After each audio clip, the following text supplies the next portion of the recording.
welcome to episode 66, part 2 of Kenya's premier sports video podcast, the 3 Quarters podcast. As usual, we'd like to remind you to jump onto the hashtag Road to Japan to support the Kenya Simbas as they are still looking to qualify for the Rugby World Cup in 2019 in Japan.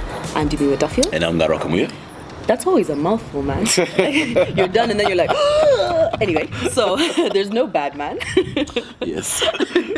Yeah, so we jump straight into Kenyan rugby history, where we talk about the Western Bulls. Mm-hmm. All I know, okay, well, obviously they play in the KRU Championship, but I remember a few years ago going down there to do an interview to profile the team, and their team manager at the time was Newton Ongalo, when he was the Kenya Sevens team manager. So I'm like, so how do you do both? Because he wasn't there, obviously, for the interview. But anyway. So as you're saying, Western Bulls then nicknamed Echilusi. They're now in the championship, have been relegated last year. Formed, my guess would be this. Unfortunately, there's no information on the net about this, and when contacted, Western Bulls unfortunately did not respond to my advances. Wow, but you had to go there. But anyway, my guess would put it about 2010 when there was a huge expansion in the game of rugby. Just 2010, 2011 when Mwangi Model was coming on set as the chairman of Kenya Rugby Union. So they play their games in Kakamega. They play their games at Kakamega High School, known as the Bull Ring. Their chairman is Rajinda Sembi, Pape Sembi. For those guys who don't know, Pape Sembi is one of the guys who ran for chairman last year. Lost to incumbent, of course, Richard Omwela. And I think the most notable name from Western Bulls would be Davis Chenge. And Elkins Musonya. Having stayed. But Davis Chenge having also featured small time in the sevens setup.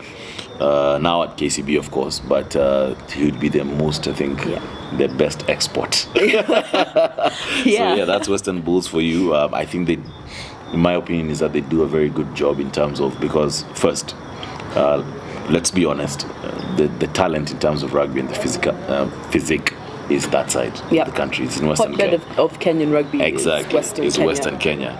And I've always said that I like when Western Bulls and the likes of Cabras came into the fold, because all these guys playing rugby in those schools, Kakamega High Schools, Msingus, Bungomas, don't have to come to Nairobi anymore. So they can just go to Western Bulls, they can just go to Cabras. So Western Bulls definitely doing a fantastic job.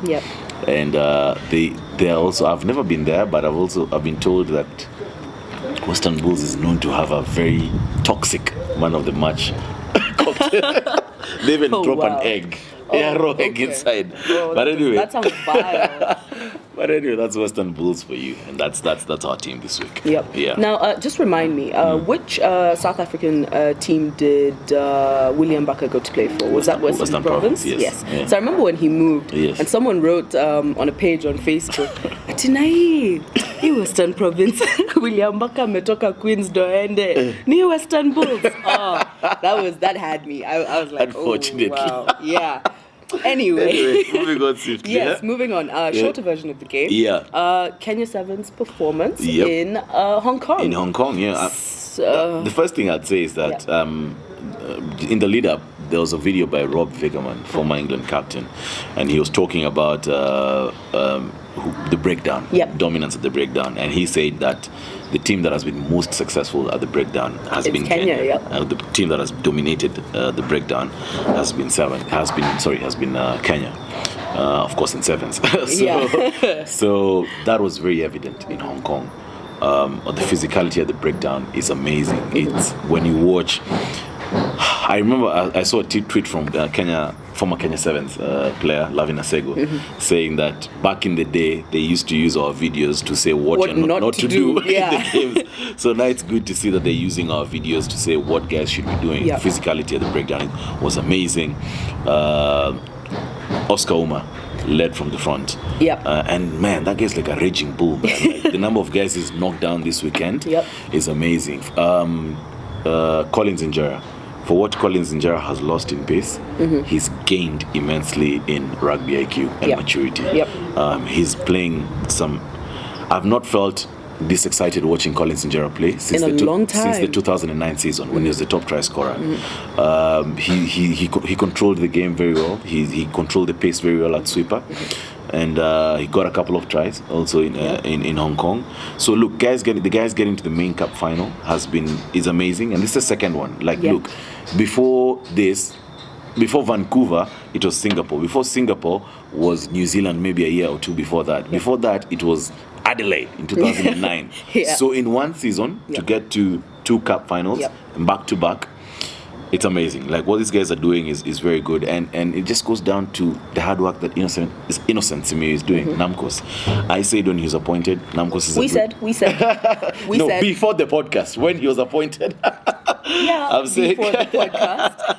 I say that I remember sitting somewhere and guys talking nuts about him being appointed, and I said, look, Innocent Simi is a brilliant rugby mind. You can't give him 1 year. You have to give him quite a bit of time. And look, last year was tough, but look at what's happening this year. Given the time, you see the work that he's been able to do there. So kudos to Innocent Simi, kudos to Oscar Oma and his boys. Whatever don't break the table. Whatever they did in Hong Kong was stellar, and I can only wish them the best when they go to the Commonwealth Games. Now that we're done with the men, we also had the women. We also had the Kenya Lionesses. Well, I was going to run through the results, but okay, we can. They know the results. We can jump straight to the women then. So here, yes, I will actually go through the results for people who didn't watch the games. So in the pool stages, the Lionesses played against Papua New Guinea, Mexico, and South Africa. And I'll read the results in that order: 17-5. 42-0 and 24-12 against South Africa, which was their maiden win. We had never beaten South Africa ever. Yes, but it was coming. I mean, it took a while, but we could see it coming over the years. The gap kept narrowing, and I mean, then we went into the cup quarters where we played against Argentina, and we won. I think it was in sudden death or last play. It was last play. Last play. That was a try from, if I remember correctly, Doreen Ramore. Brilliant offload from Celeste Masinde, and then from Sinaida Aura, and Doreen, had pace, she had the space. So and then we got into the semis with South Africa again. Now, unfortunately, this time we didn't have what it took to beat them. Lost out 7-12, although it was 7-7 at full time. And then it was sudden death. And it was unfortunate that we got a yellow card in that game. But I think we're definitely very proud of the ladies. They've come very far. Now they're at Gold Coast, and all we can do is wish them the best. You wish them the best. And by the way, it's also good to mention quick recovery. By the way, but Janet did fracture. Not Okello, Owino. Sorry, Janet Owino. Yes. She did fracture her ankle. I believe. Yes. And so speedy recovery to Janet Owino for us. And we're very proud of you, ladies. Very. So then we move on to some not so good news. So Frank Wanyama and Alex Olaba of Kenya Harlequins and Kenya Sevens and Kenya 15s. They've been charged in court with rape by musician Kamunto. What are your thoughts on this? The first thing I must say is that it's good to start building the culture, because this happens a lot. From me having conversations around it, this happens a lot, and not just in the rugby circle, even outside. It happens a lot that women have to go through some of the things that they go through, or such things. But unfortunately, because of the society, they've not really talked about it. So the first thing is that, number one, I'm good that she talked about it, and most importantly, she reported it to the police. Because I say you can talk about it, and then if it's true, the perpetrators are not, taken to task. So first thing is that I would like to commend her for actually taking that route to report it to the cops. But as we speak right now, they're out on 50,000 shillings bail. But what I would like to say is that, and what I'd like to tell the general public is that, look, this matter is now with the courts, and it's for the courts to determine whether they're guilty or not. So yes, you have the court of public opinion. You can make your comments. I mean, everyone is entitled to their opinion, but you're not the magistrate. The magistrate is the one who's going to come up with the final decision based on the evidence that has been adduced in court. But more importantly, it says, look, and it has nothing to do with these guys, whether it's true or not. It has nothing to do with these guys. Just from a general standpoint, women can't be going through this. and guys need to take that into account. Like we need. I mean, they're the fairest species. You have to treat women the way they need to be treated. So that's my 2 cents. I don't know about what you have to say. Well, just to add on to what you say, basically, I mean, we're not going to pick sides. We're not, whatever. Our personal opinions are our own. But to the general public, basically, whether you're a man or a woman, if this does, happen to you, unfortunately, just remember to follow the right procedures. Report it immediately. I know, it's hard to. It's never going to be something that's easy. But if you ever want to put anyone, or rather make someone pay for what they did or serve their time, do it the right way. Even if you need to call a friend. Ask them, sorry. I beg your pardon. All right, call a friend. Ask them to take you. Report it. Go through the right procedures and get help for it. Because obviously psychologically after that, an ordeal like that, you're not going to be okay for a while. True. But follow the right procedures so that we can avoid this he said, she said thing that often happens much later. That's all I have. Yes. So we move on to international rugby. Where Super Rugby match day 8, we had the Brumbies versus the Reds. So the Brumbies beat the Reds 45-21. The Reds started early. They showed their intent very early. I actually thought the Reds were going to register an upset, but the Brumbies showed how much of a quality side they are. They were led by their senior players, the David Pocox, the Tevita Kuridrani, and Scott Seo, and one person who I've really come to like is Christian Leliafano, basically because of the fact that this guy has actually fought cancer. And he's gotten back onto the rugby pitch, and it's amazing to see the kind of things that Christian Leliafano is doing. So the coaching bench, who has, of course, one of the Wallabies backline and former Brumby great, Stephen Laka, doing a good job. And these guys were dominant in all the facets and deserved winners. So they won 45-21. The Hurricanes beat the Sharks in a very entertaining game in Wellington, 38-37. The Sunwolves lost to the Waratahs 29-50. The Chiefs beat the Blues 21-19. The Lions beat the Stormers 52-31.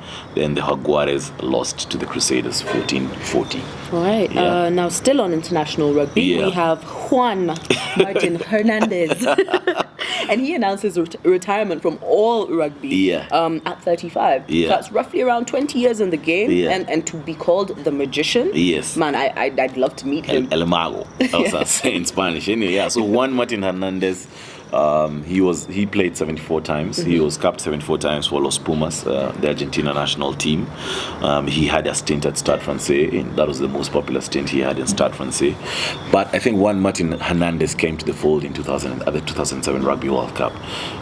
He was one of the best players. In fact, in my opinion, he was the best flyer. I think he made the best flyer of the tournament. And he was a combination of textbook fly half and flair. So you can imagine somewhere in between. And he had a fantastic right boot. And watching that Argentina team that got to the semi-finals and lost to eventual winner South Africa, that team that had Agustin Pichot at number 9, who's the current World Rugby Vice President, had Felipe Contempomi at number 12. You had Juan Martin Hernandez at number 10. It was a joy to watch. It was a joy to watch. He was a joy to watch. And it's unfortunate that he says that the ligament is not injured, but he can't. He at 35, he can no longer be able to match up to the pressures that Super Rugby requires. So, Juan Martin Hernandez, brilliant talent. He's we've enjoyed watching his rugby, and good luck to him in his life. Well, he says he's going to focus on the kids now. Drop him off at school, pick him up in the for the next evening. 6 months. I think. He said for the next 6 months or thereabouts. But it's he's been a joy to watch, and anyone who loves rugby, and bias aside, I mean, I'm an All Blacks fan, but bias aside, he's been a joy to watch.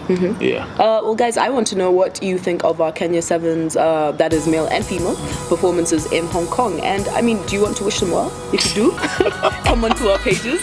So guys, remember you can do that by liking our page on Facebook, following us on Instagram, and subscribing to our YouTube channel. I'm Demi Duffield. And I'm Narakamwe. See you in part 3. Yep.